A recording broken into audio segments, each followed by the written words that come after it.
So, hey there, my name is Caleb, and I have built this entire channel around bladesmithing.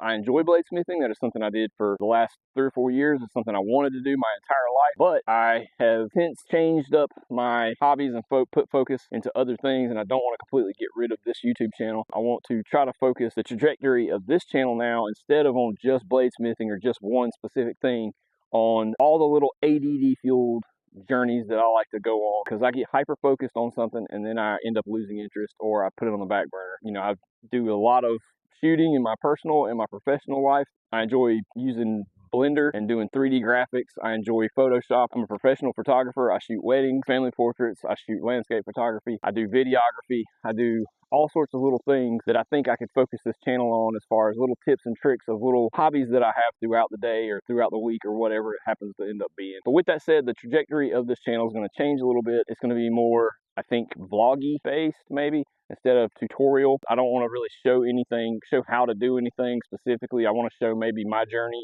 in learning something new, and if I can show you a tip or a trick along the way, that would be cool. I plan on posting a lot of shooting drills. I plan on posting a lot of 3D graphics design as I learn how to do it.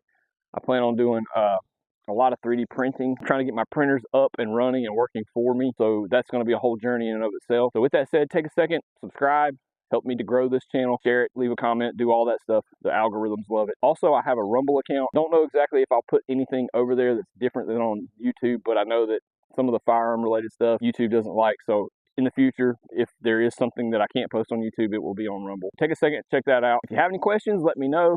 Anything specific that you'd like to see once I get the videos starting to come out and you start seeing kind of what the rhythm of the channel is going to be, let me know if you see something that you like, don't like, what I can do better. With that said, thank you for watching this video and taking the time to see where I'm going with my little rinky-dink DIY hobbies. So thanks again.